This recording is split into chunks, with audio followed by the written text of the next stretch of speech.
Kue keranjang itu bentuknya bulat, rasanya manis. Sebelum 1962 juga udah bikin sebenarnya itu. Saya tetap berusaha membuat kue sebaik mungkin. Banyak pekerja yang menggantungkan hidupnya di tempat saya. Jadi kita sistemnya semua kekeluargaan. Itu juga sebabnya ya kenapa saya nggak mau terlalu mesin gitu loh.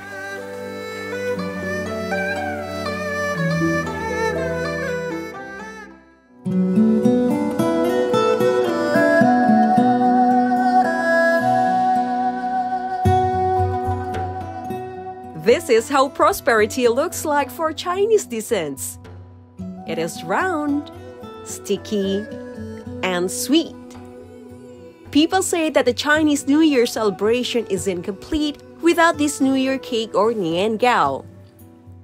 Its stickiness symbolizes unity and togetherness among family members, while its round shape represents completeness and harmony.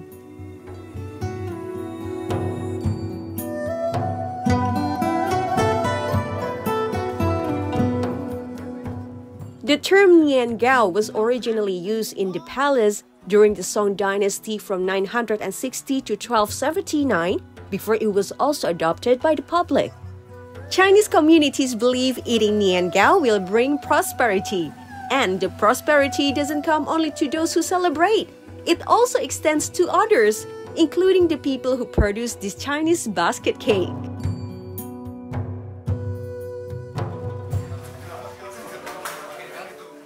One of the legendary producers of Nian Gao is Dodol Nyonya Lau 55, which is located in Tangerang, Banten.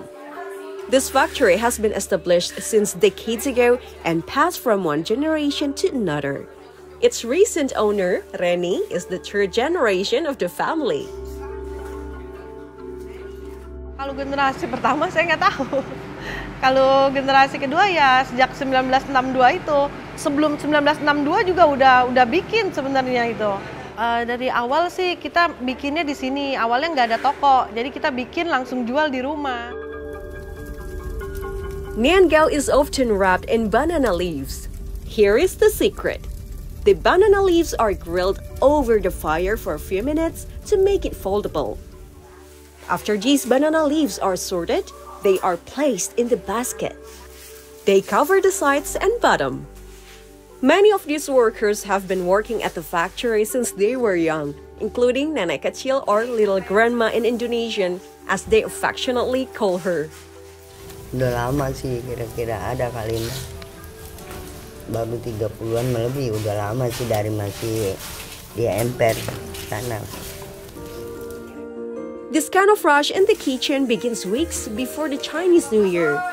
And to maintain the quality of the cake, the owner limit the number of orders to just around 4,000 pieces. Well, that is still a lot.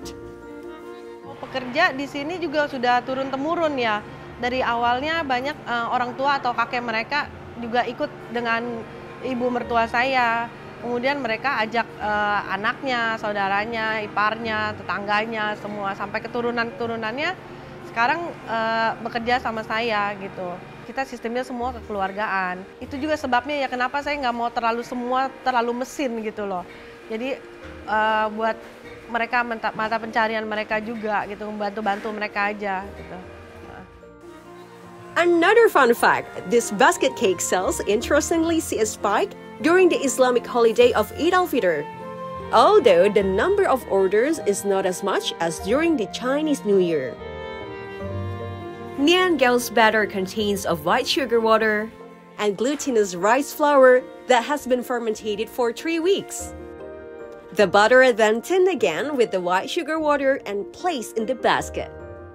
Once everything is ready, they are put in the big oven and left overnight for the 12-hour baking process.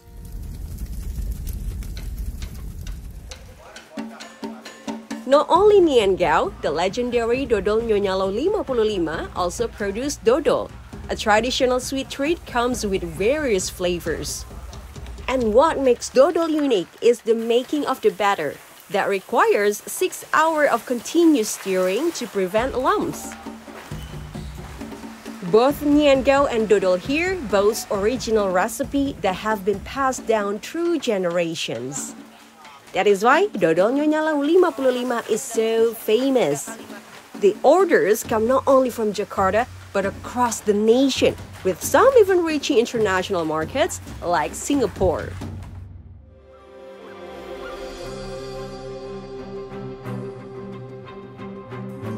The celebration of Chinese New Year in Indonesia has come a long way.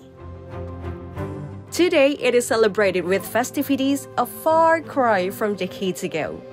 It was during the New Order era under President Suharto that the government, through Presidential Instruction Number 14 of 1967, prohibited open celebrations of Chinese traditions. This era of limitation, however, came to an end, thanks to Indonesia's fourth president, Abdurrahman Wahid, fondly known as Gus Dur. In 2000, he revoked the decree and issued Presidential Decree Number 6, granting the Chinese community the freedom to observe their cultural and religious practices. And by 2001, Chinese New Year was declared as a national holiday, marking a new chapter where the festival could be celebrated openly and joyously. Ya dari dulu ya kita merayakan yang memang cuma di kalangan keluarga aja, saling berkunjung aja, keluarga juga nggak ada yang jauh-jauh, sekitaran Tangerang aja sih. Kalau sekarang kita udah bisa merayakan dengan lebih baik lagi, bisa ada tontonan barongsai, itu kita tambah happy aja gitu, tambah gembira gitu.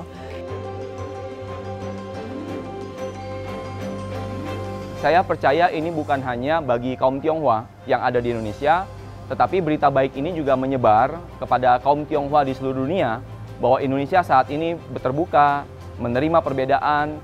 Jadi sebenarnya sejak awal rakyat Indonesia, bahkan sebelum menjadi bangsa Indonesia, kita sudah terbiasa dengan perbedaan seperti itu. Namun memang kita tahu ketika ada bentuk-bentuk penjajahan, bentuk politik yang akhirnya membuat mereka menjadi tersekat-sekat. Sekarang kita udah bisa kembali membaur ya. Saya rasa kita menyambut antusias, kita percaya Tionghoa bagian dari masyarakat Indonesia. Behind its humble shape, Niangao carries a legacy of over 1,000 years. Just like Niangao's long, prosperity comes those embracing the spirit of hope, unity, and hard work. Harapan saya sih di Imlek tahun ini ya semoga semuanya berjalan lancar, kesehatan, rezeki, semuanya sama situasi, semuanya cuaca, semuanya berjalan dengan baik gitu ya.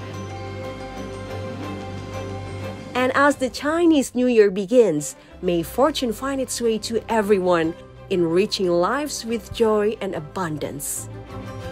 Akasha Fiandri, Tipta Adiwiguna, Nico Arianto for See Today.